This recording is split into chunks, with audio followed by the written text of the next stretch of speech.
Versus Indian hacker. Challenge দিচ্ছে, চ্যালেঞ্জটা হচ্ছে হ্যাকারের সাথে 1 ভার্সেস 1 করতে হবে এবং আমি যদি সেই হ্যাকারের সাথে 1 ভার্সেস 1 এ জিতি তাহলে সে আমাকে 10,000 টাকা পুরস্কার দিবে।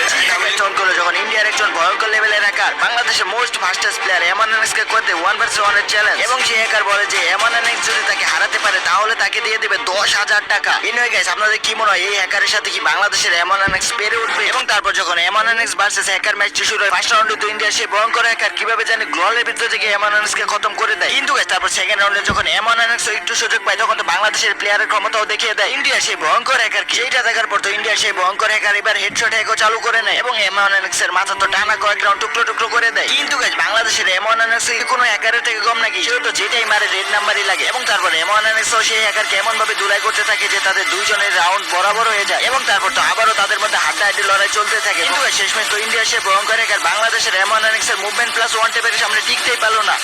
এমএনএক্স ভার্সেস ইন্ডিয়ান হ্যাকার। করতে